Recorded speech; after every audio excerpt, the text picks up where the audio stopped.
Të nderuar gazetar, përfaqësues të mediave, më lejoni që në fillim në këtë 3 maj, në ditën ndërkombëtare të lirisë së mediave, të uroj këtë ditë të gjithë juve gazetar, kamerman, producent, redaktor, punonjës të mediave, duke e vlerësuar maksimalisht punën që e bëni për ta informuar çdo ditë në kohë reale dhe në mënyrë objektive opinionin tonë publik për gjitha zhvillimet.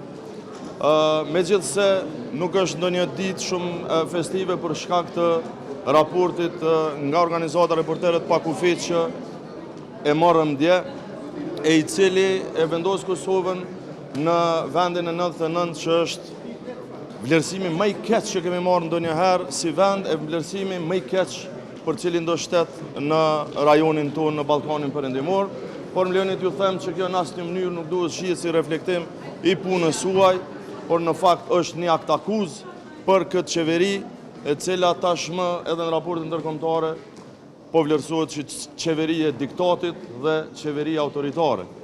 Ajo që e kemi pa në këtë raport, ju po shihni që po tentohet të bëhet edhe në sallën e kuvendit. Sot është hera 10 që mbledhemi dhe asnjëherë nuk është lehtë që dalim këtu para juve për të konstatuar një gjendje të papranueshme, në gjendje vërtet për cilën qytetarët e Kosovës as nuk kanë votuar e as nuk e kanë pritur, pra një tentim për ta mbajtur pushtetin me çdo kusht, në mënyrë të paligjshme, jo kushtetuese, në mënyrë të dhënshme, sepse mentaliteti i diktatit është mentaliteti i ish-qeverisë e cila nuk e ka marrë besimin qytetar, por nuk po pajtohet me verdiktin që ja kanë dhënë qytetar. Në mungesë të shumicës parlamentare, Albin Kurti dhe lëvizjave të vendosje, edhe sot, për të 10 herë me radhë, po tentojnë që në forma të paligjshme, jo kushtetuese, fatkeqësisht, duke keq përdorur në mënyrën më eklatante një njeri të moshuar që është deputet i Kosovës, Zotin Dehari, edhe sot tentuan që vërtet të imponojnë vullnetin e tyre duke shkel kushtetutën hapur. Por ne ua bëjmë qartë dhe njerë. Qytetarët nuk na kanë votuar neve as për ta shkel ligjin, as për ta shkel kushtetutën. Na kanë votuar për t'i dhënë vendit institucione. Dhe ua përkujtoj e ua përsëris.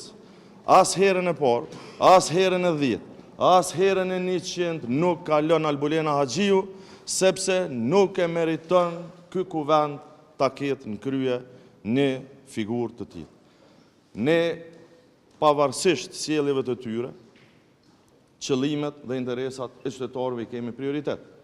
Andaj, i ftojmë që ta ndrojnë kandidatin, që të vinë e të sjellin një propozim i cili vërtet mund të jetë rrugdalje, që mund të marrë shumicën e votave të deputetëve, ta konstituojmë kuvendin dhe të japim rruga fate kushtetuese për themelimin e qeverisë. E dim edhe ne si që dini edhe ju. Albin Kurti nuk ka vota me u bë kryeminist.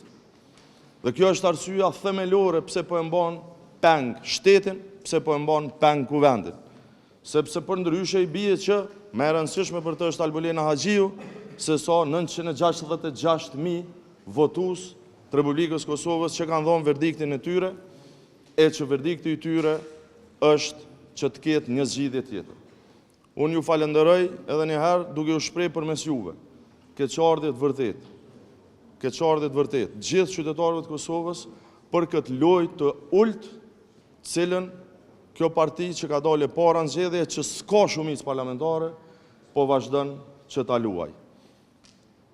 Është një varë definicioni që është i famshëm, që ja atribojnë Einsteinit, po që s'është e sigurt nëse ka thënë ai. Por është vërtet marrëzi që të përsëriten veprimet e njëjta duke pritur rezultate të ndryshme. Kjo vlen pikërisht për këtë situatë. Sa herë që ta përsërisin propozimin e Albulena Haxhiut, nuk do të kaloj. Faleminderit shumë.